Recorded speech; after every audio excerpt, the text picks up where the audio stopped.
Assalamualaikum warahmatullahi wabarakatuh, sahabat channel Al-Hikayat yang saya hormati. Setelah Nabi Muhammad SAW sholat, kemudian Kanjeng Nabi meneruskan perjalanannya.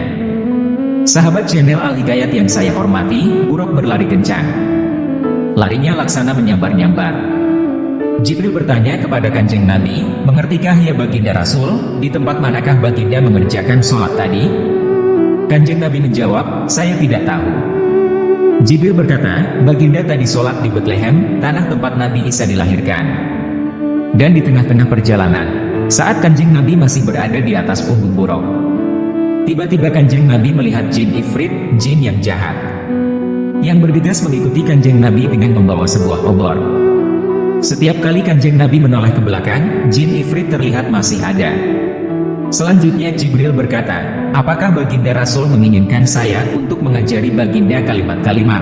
Apabila kalimat-kalimat itu baginda baca, tentu akan padam obor tersebut dan ifrit akan tersungkur." Menjawab Kanjeng Nabi, "Silahkan."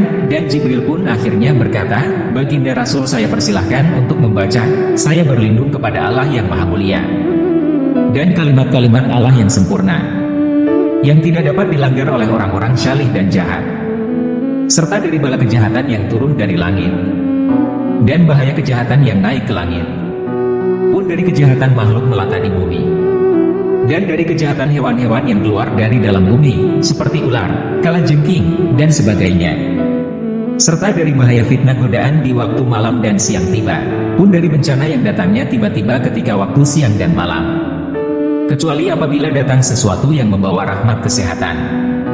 Wahai Zat yang Maha Pengasih." Dan akhirnya jin ifrit pun tersungkur. Kemudian Kanjeng Nabi melanjutkan perjalanannya kembali hingga tiba di sebuah umat yang saat itu sedang bercocok tanam. Namun anehnya, tanaman yang baru saja ditanam itu dengan seketika bisa dipanen. Setiap kali dipanen, tanaman itu langsung kembali seperti semula. Kanjeng Nabi bertanya kepada malaikat Jibril, "Apa maksudnya dari semua itu?" Jibril menjawab, "Semua itu merupakan contoh dari umat baginda Rasul yang berjihad berjuang fisabilillah. Satu amal syalih akan dilipat gandakan pahalanya hingga 700 kebaikan. Serta contohnya orang-orang yang suka berinfak harta benda, tenaga, dan pikirannya guna menyiarkan agama Islam. Semua itu adalah sebagai ganti dari Allah Subhanahu wa Ta'ala." Selanjutnya Kanjeng Nabi mencium aroma yang sangat sedap keharumannya. Kanjeng Nabi bertanya, "Jibril, aroma harum apakah ini?"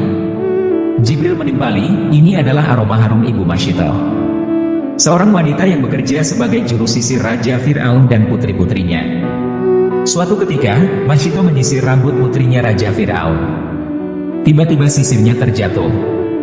Dengan spontan Ibu Masyitoh bibirnya mengucap, dengan menyebut nama Allah, Zat yang Maha Pengasih dan Penyayang. Celakalah Fir'aun. Putri Fir'aun mendengar ucapan itu. Dia terkejut dan bertanya, "Apakah kamu mempunyai Tuhan selain bapak saya?" Masyitoh menjawab, "Ya." Putri Firaun bertanya kembali, "Beranikah kamu saya laporkan kepada bapak saya atas apa yang baru saja kamu ucapkan?" Masyitoh menjawab, "Silahkan." Lantas putri Raja Firaun tersebut melaporkan semua perkataan yang telah diucapkan Masyitoh kepada Raja Firaun. Selanjutnya Firaun memanggil Masyitoh untuk menghadap dan bertanya, "Apakah kamu mempunyai Tuhan selain saya?" Kemudian Masyitoh pun menjawabnya dengan tegas, "Iya, benar. Tuhan saya dan Tuhan baginda raja itu adalah Allah Subhanahu wa Ta'ala." Dewi Masyitoh itu memiliki 2 putra laki-laki dan seorang suami. Setelah itu Raja Fir'aun memanggil ke hadapannya dengan maksud ingin membujuk dan mempengaruhi agar Masyitoh dan suaminya berkenan meninggalkan agamanya. Namun Masyitoh dan suaminya tetap tidak mau murtad, menolaknya.